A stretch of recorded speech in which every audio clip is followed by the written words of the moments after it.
have a couple items on the agenda today. The first one is the solid waste roll cart enforcement with Councilmember DeCamp. Mr.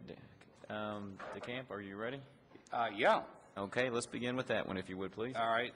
This was a suggestion put forward by a group called the Community Roundtable, which is made up of some neighborhood people who are looking at more efficient ways to do some things that we've been doing in the past.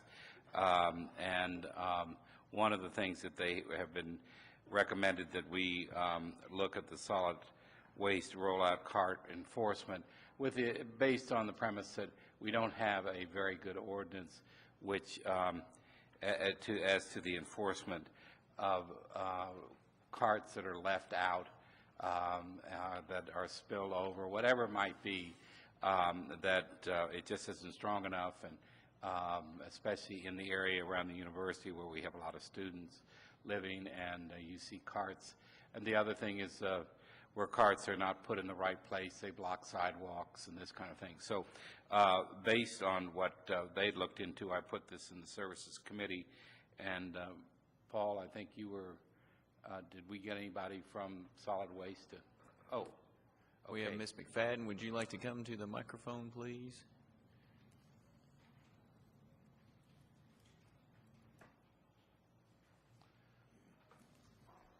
Welcome. Hello. Yes. Well, you know, I don't know the next step to take, Penny, is to look at this. I think the enforcement end of it is what they were really concerned about, and other people in the community are concerned about, is how we can beef up the enforcement and possibly beef up the amount of fines that need to be paid, so that people will know that we are really serious about trying to have a program with our rollout carts and get them back in time, and that they're put in the right places and so on and so forth. And who is to be fined, whether it's the occupant or the owner of the property, these kind of things, because in many areas in the city it's not been effective. And I don't know whether it's because the fines are too low, whether it's cumbersome the way we do the fining process, or there aren't enough people to actually follow through on this, or whatever it may be. But I think it's a situation that we need to look into and hopefully come up with some suggestions, and these suggestions, if we feel that they're legitimate, could be incorporated into the enabling legislation.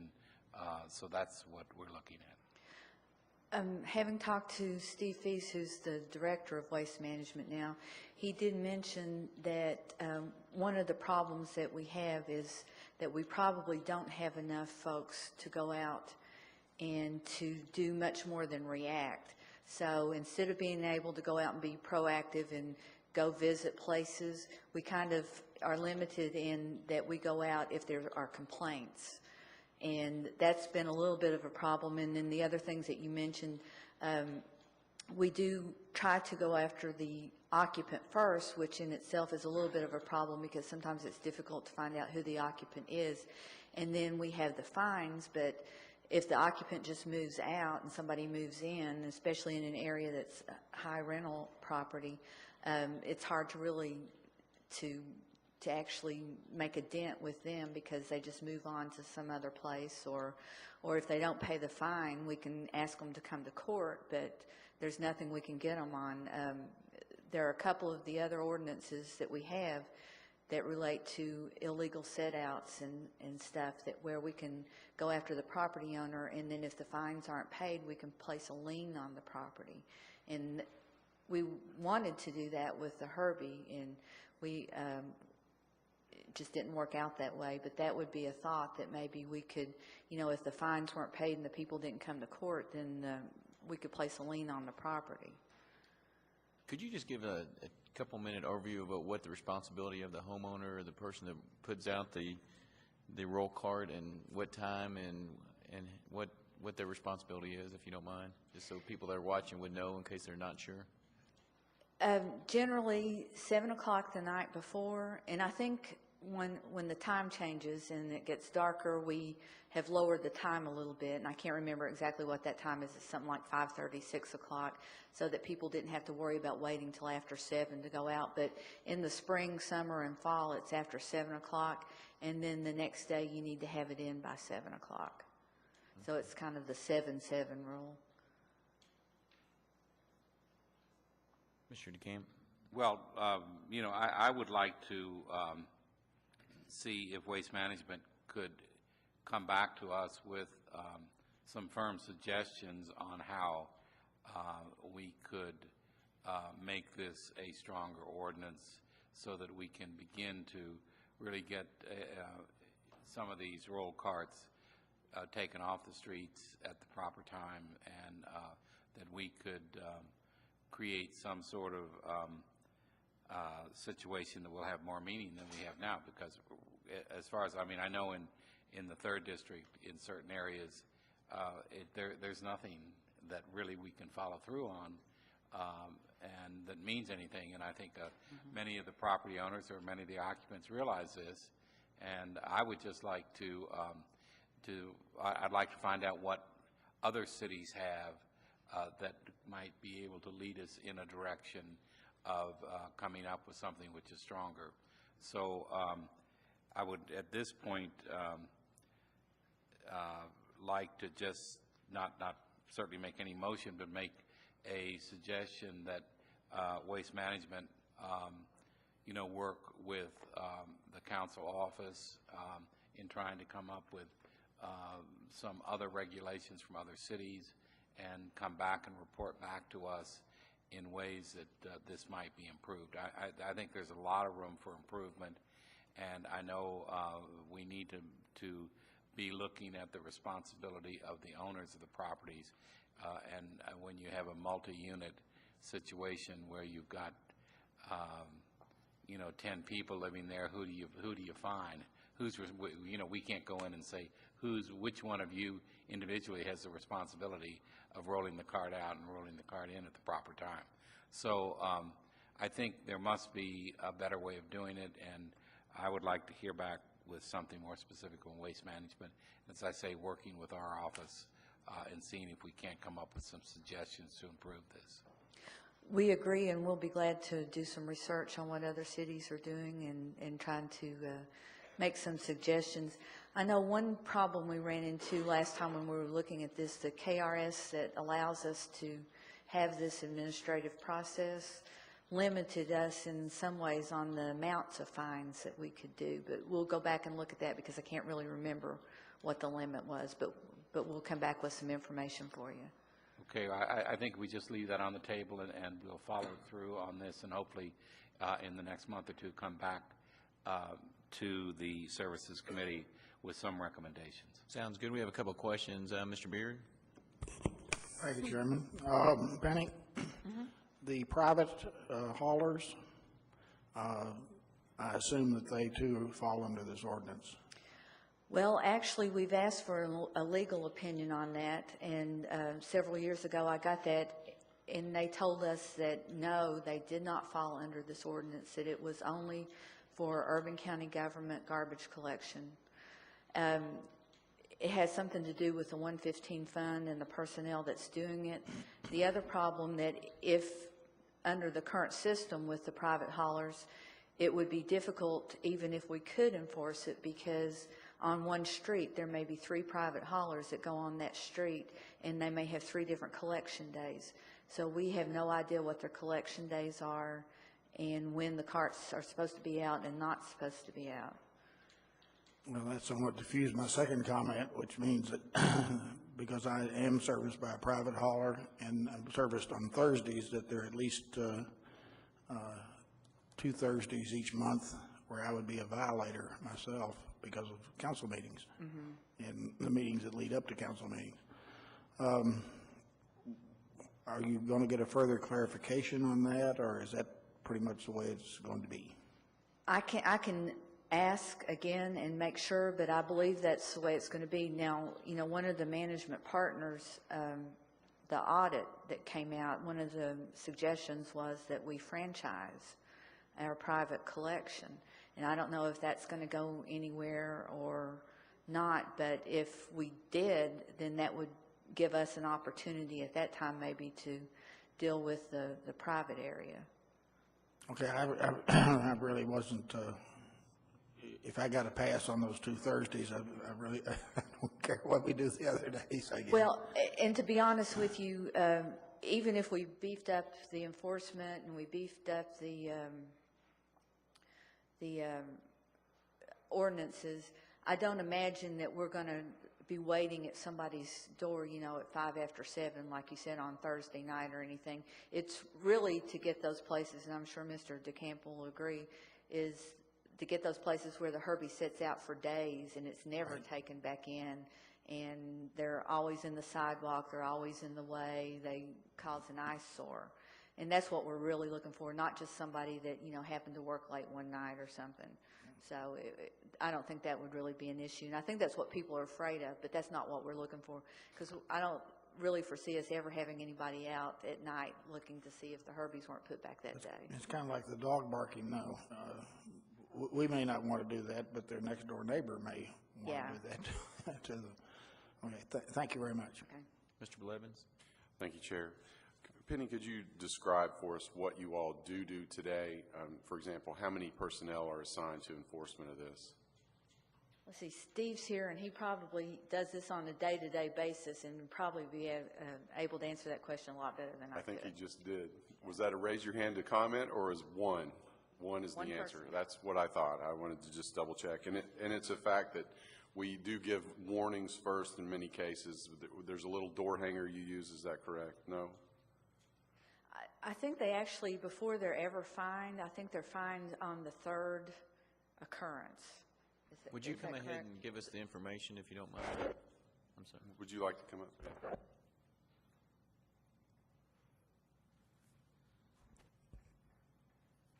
This is Charlotte Turley, our loan officer. Hello. Hello. First of all, when I get the complaint, I go out to that address, and if the container is out there, I tag it, I do the ticket, then I put the tag on it, and I take a picture of it. This is our enforcement violation ticket. You receive 2 of these. On the 3rd time, I actually issue you a civil penalty. This side is in Spanish, and our other side's in English. And what we do when I come back to the office, the staff assistant, she will send the property owner a copy. He actually gets the copy of this violation ticket to know that that's a problem going on at his property. So he gets the letter and the actual copy. The actual tenant gets another letter stating that's why you got your ticket on your container, because, you know, basically this letter. So once they get 2, and on the 3rd one, I do issue a civil penalty. The fine, it states from $15 to $75. Now, if you appeal it, it runs higher. But if you don't appeal it and just pay it, where we have some people that just pay it, and then we have a lot of people that complain why the fine is so low, it's more than likely why we have such persistent offenders all the time, because they come in and pay the fine and that's it. So one of the biggest, I think, issues may be to look into maybe raising the fine, because the maximum fine is really $50 if you pay it. And if you appeal it, then the fine is $75. So the maximum fine you could get if you were 3rd, 4th, 5th, whatever repeater is going to be $50 if you don't appeal it, $75 if you do appeal it. So it's an ongoing process. But I have found that in some areas, specifically the UK area, it's getting a little bit better, because until I think I came on board March 2006, and at that time we started actually sending the property owner a copy of it, where now he's becoming a little bit more proactive and saying, look, you know, you are causing me to get these letters or whatever. And hopefully we can get with the property owners before the school starts and maybe give them some information on what you need to tell your students. We have all the information they need at Solid Waste, telling them what days your collection is, refrigerator magnets, all type of things. But we would like to, hopefully, the property owner would include in his lease some type of statement saying, you know, your pickup day is this day. You need to have your containers in off the street at that time. So if they can include maybe in their application process, I think that would help in the UK area. And then, not just the UK area, we have a problem all over Lexington. From 206 to 208, I started March 206, and from 206 to 208, I've wrote 2,300 tickets myself. 682 were in the UK area. So the problem is a big problem in the UK area, but we also have other areas of town that are problem areas too. Right, I'm glad you said that, because it touches every district in this town. I'm getting calls, I'm sure everybody else up on the dais here is as well. One other quick follow-up I wanted to ask is, what's your experience when you do issue your first ticket? Out of 100 folks, do 50% of them go ahead and cease being a problem, or what's your experience today with? Well, basically, I would say probably 70% adhere to the tickets. Usually on the second one, they know if they get the third one, it's a penalty. So pretty much the reoccurring areas are not really, we have the same areas that have the problems, but a lot of times it's a different address.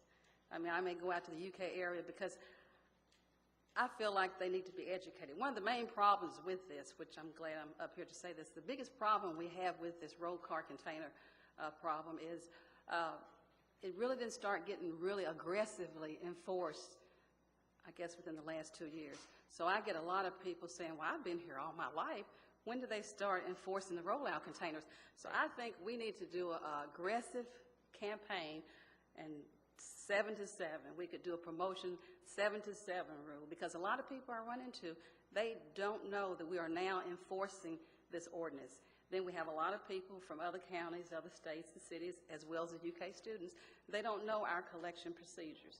And when I do go up to a home to issue a violation ticket, I like to kind of educate too. I do a lot of educating the community, because I just don't want to just be giving you a ticket, you not knowing why.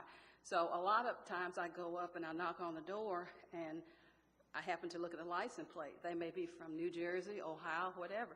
They may not be aware of our refuge collection procedures. So I think we really need to do something to re-educate, inform the citizens of Lexington. Yes, now we are enforcing this ordinance, and if you don't adhere to it, then there will be a possible penalty or fine. All right, well, thanks for sharing your experience, and thank you, Mr. DeCamp, for bringing this forward. I think it's a great idea, and I look forward to what we have next month. Ms. Henson? Thank you, Charlotte. Ms. Henson? Probably best to answer my question. I just wanted to know how many complaints would you say on the average you get a day? It varies. As the students move in, the UK area move out, Right. Those complaints are quite a few every day.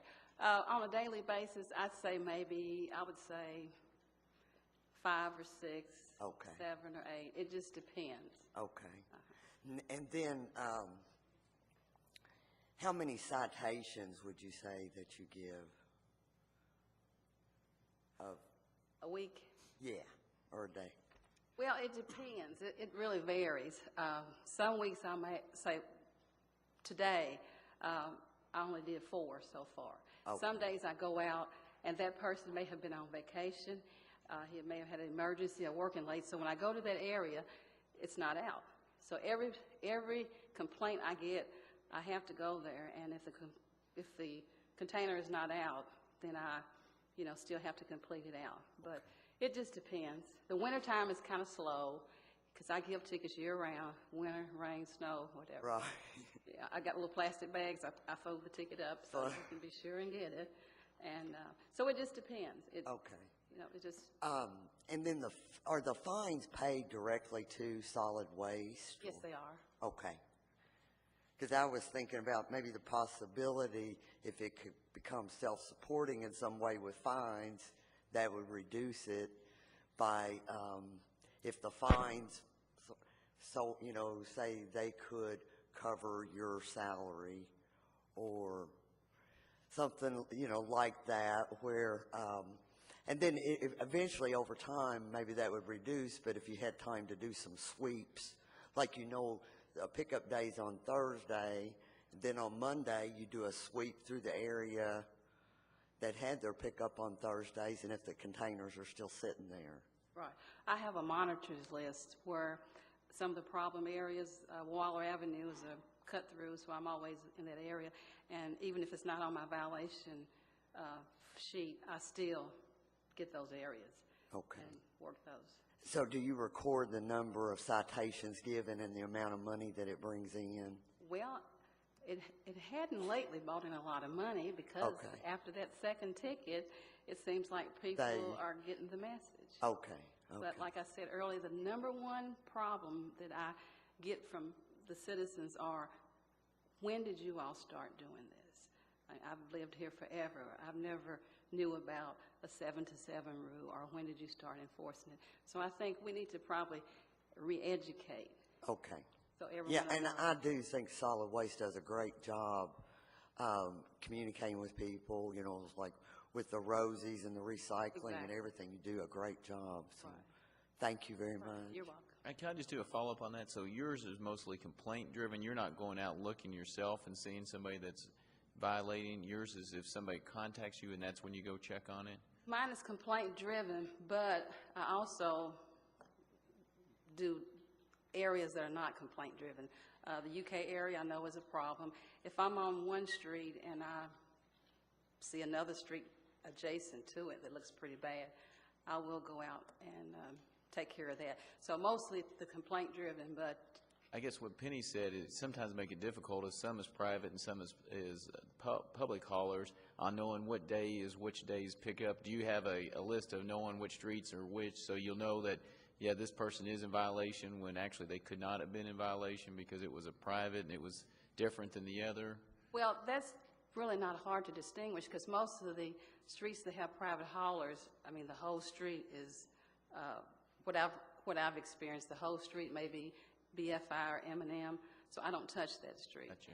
So I really don't have a house here. Now, I do have a street here that may be serviced by us, and then the next street beside it is private. So then I have a lot of complaints about that. Why can't we enforce M&M or BFI's containers out? Because they do make our streets look bad also. Dr. Blues had a question.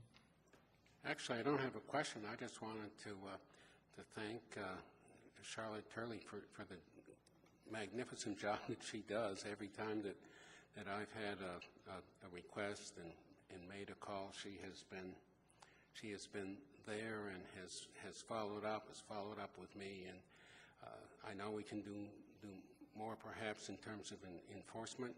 And I like the suggestion about better education and.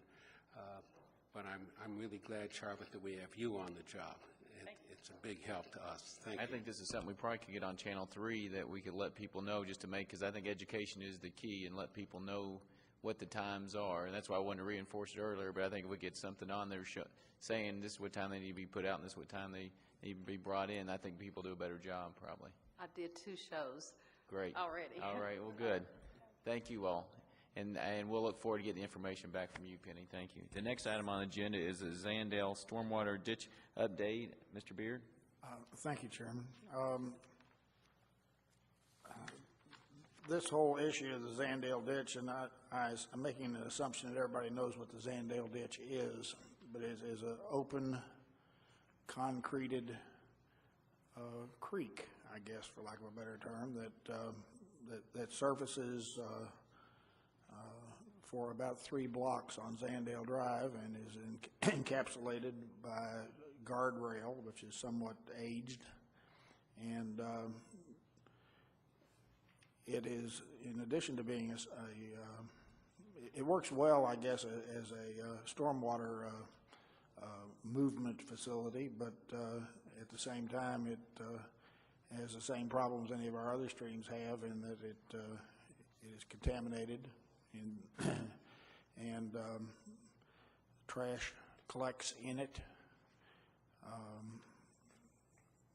Many different species of vegetation volunteer to sprout up and die and sprout up and die, and it's very much of an eyesore.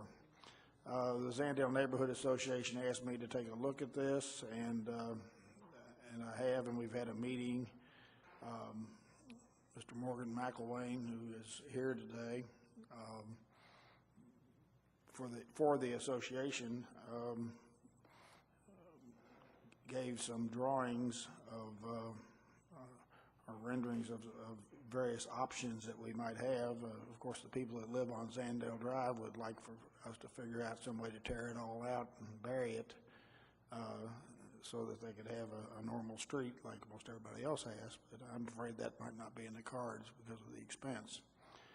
So I think we have representations in your packet of the various options, and if Mr. McElwain would go to the microphone and talk to us a little bit about it, I'd appreciate it.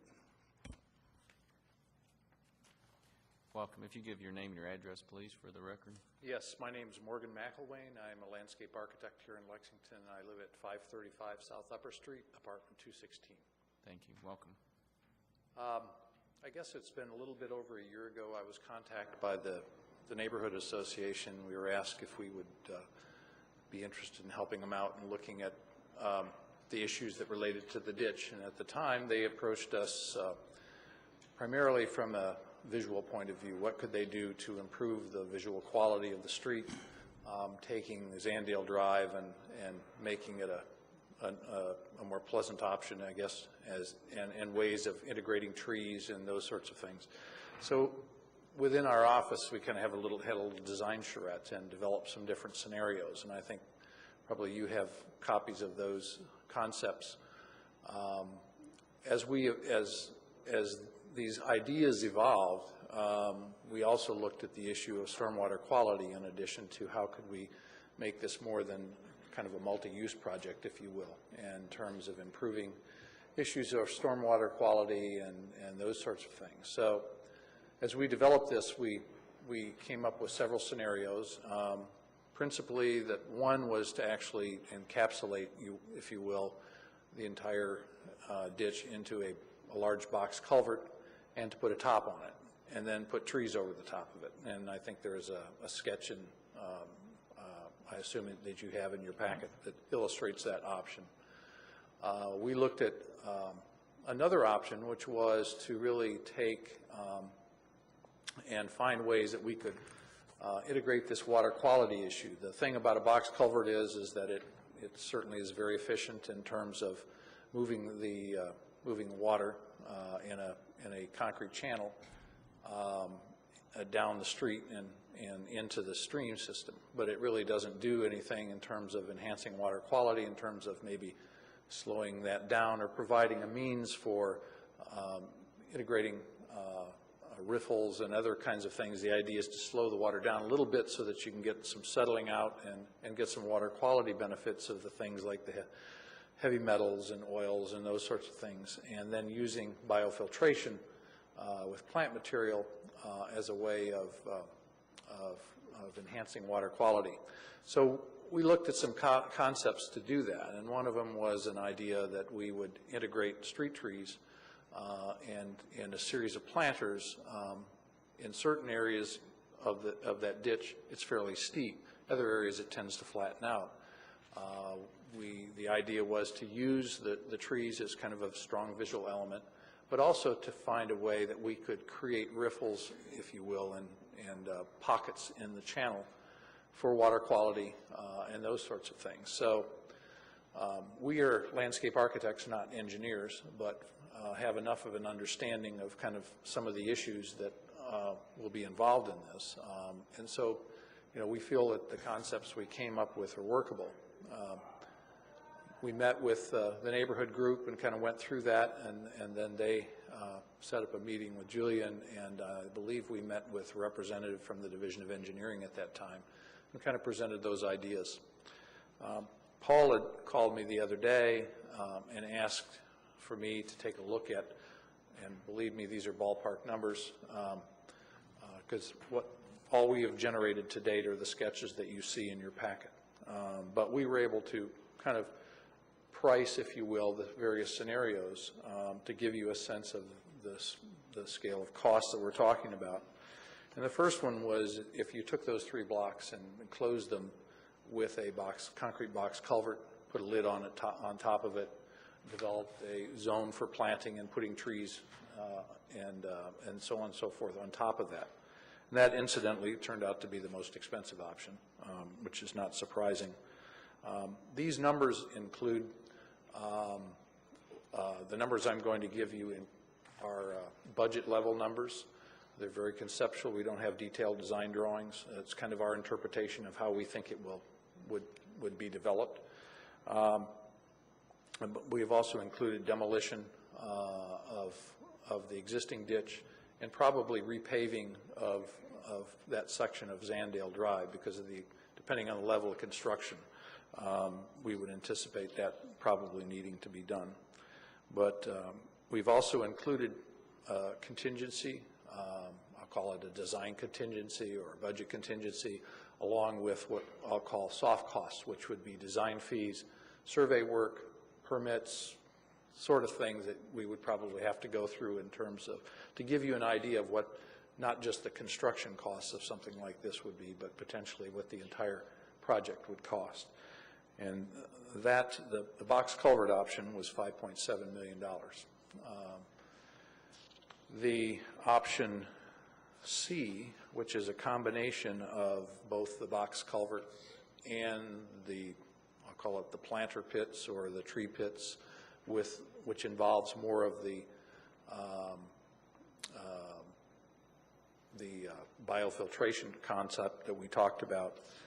That, because we were reducing the amount of box culvert, dropped the overall project cost to around $3.4 million. If you were to do the entire thing out of the biofiltration concept, that reduces the overall project cost to just a little bit under $2.8 million. Needless to say, in all scenarios, it's a fairly expensive project. We also looked at some other options, although we did not price those at this point, which involved less, I'll call it, in other words, it looked at a way of taking the guardrails and doing things that you could do it on more of a minimal basis. And while I didn't develop costs for those, that is something that we could look at. But the one thing that you don't really get there is you don't get the benefit of the biofiltration issues or any of the stormwater management issues that the other option, in this case option B, which is the planters and the biofiltration give you. So again, this is, at this point, it's very conceptual.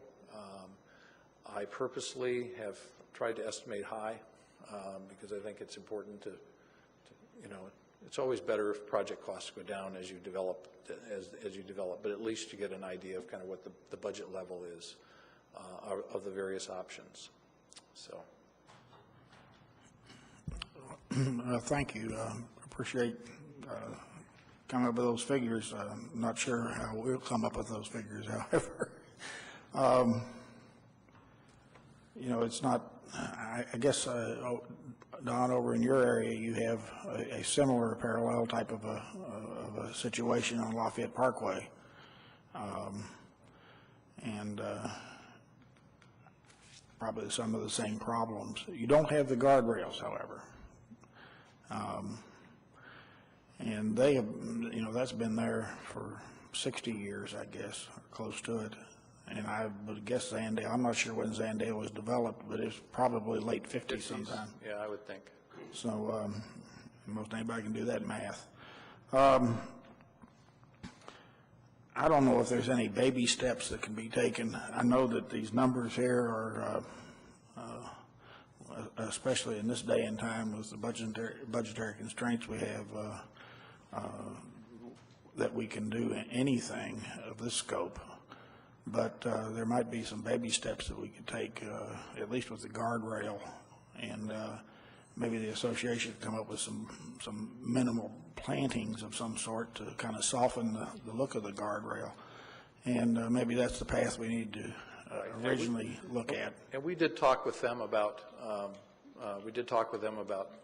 you know, coming up with cable guards and things like that, that we could eliminate. In other words, we wouldn't modify the channel significantly. And I could certainly be happy to come back with those numbers to you. We did not estimate all of that, but it would be easy enough to do. And the other option is to think about, I know during our discussions, there was the possibility of talking about phasing this and doing it as a demonstration project. You know, those were options that were discussed with engineering. So you know, whether or not there's funding for that level of. I guess at the time it was conventional wisdom to do it this way, but again, in my opinion anyway, it's not going to get any better over there unless we do something. And that might not be this year, but I would like to kind of keep it on. And I don't know that we need to keep it in services anymore. We can have that discussion also, Mr. Chairman, but I did want to get this out in front of everybody to understand what the scope of this is, and it's pretty expensive to do anything meaningful anyway. And so there may be some other ways, again, as I said, to do baby steps and at least to spruce it up somewhat, so because it is very unsightly. And if you haven't been on Zandale Drive, I mean, it actually starts, or there's a cascading of problems. One is parking, for street parking for the people that are in that 3-block area, because the roadway in and of itself is just essentially one lane and a little bit. And if somebody, most of the people that do street parking park up on the right-of-way and the easement portion, and could get ticketed. So, and be hard to defend that, but that's what you might have to do. I guess the people just get used to the fact that they don't have parties and social events or wedding receptions or whatever that would take that whole street down as far as traffic. It is a collector street, I believe. Does anybody know the answer to that? I think that is the case. Yeah. So anyway, as I said, I wanted to get it out in front of everybody, and we can discuss where we go from here. But Morgan, I appreciate you helping the association and taking your time out to come here and talk to us. No problem, and if you would like and to look at some of the other options, we'd be happy to price those as well. Okay, thank you so much. Thank you. The next item, which is not on the agenda, but we discussed last. Oh, I'm sorry, Mr. Blevins. I just wanted to add that the consent decree requires that we redo our project list for stormwater improvements, and I'm sure if we wanted, we'd have Darrell come Bennett? up. It's okay. It's okay. He would tell us that there's a lot more than the two that we've mentioned today, Lafayette Parkway, South Bend area, as well as Zandale. There's a whole lot more hardened channels in the area. And I think when we reevaluate that project list, one of the weighting factors needs to be water quality as opposed to just quantity. And I think that's an area where this project suddenly jumps up quite a bit, not just for aesthetic value, but for water quality value. So I would advise you to bear this in mind later this year as we go through that process of recreating the overall water quality project list, because this one may well jump higher than you might think, because the consent decree is going to require us to do that. Well, thank you very much for bringing that to my attention, and I was hoping, but I wasn't going to be presumptuous. Well, I think that might happen, but as you know, we're required to come up with criteria, and I think that's going to be the key part of the process, is what criteria do we use to put stormwater projects on our list, our master list. I mean, obviously flooding is a part of it, but water quality, impact to the aesthetics of the neighborhood, all those things have to be taken into consideration. So stay tuned later this year. Thank you, Chair. I did. It is also a traffic hazard.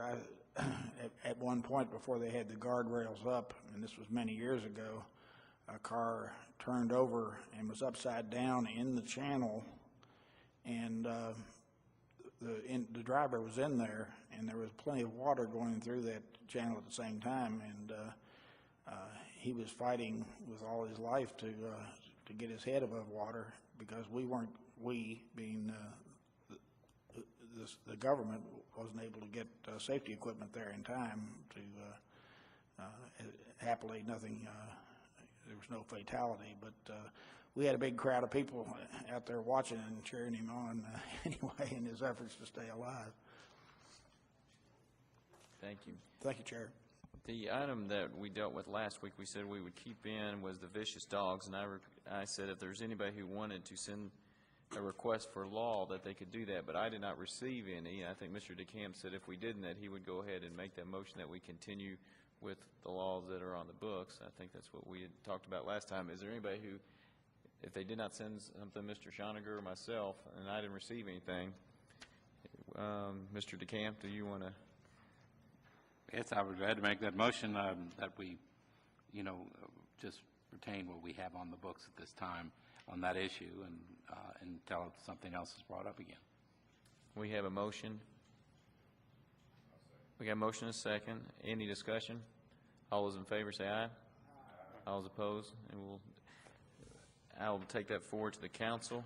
And then we also had a couple other issues. Ms. Gorton had sent us an email on a couple issues, and I think that Mr. Beard was going to bring a couple forward to take off the agenda.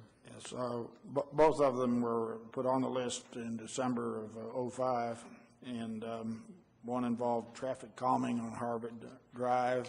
Speed humps have been installed, and so that can be deleted.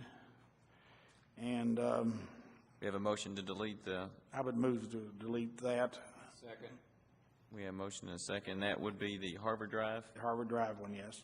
All those in favor say aye.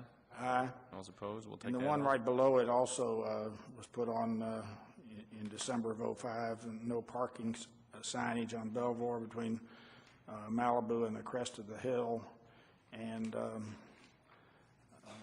be perfectly honest, Linda, that one just kind of died on the vine, I think, as far as the people that lived in that area, and it may be brought back up again, or this may indicate to us a need to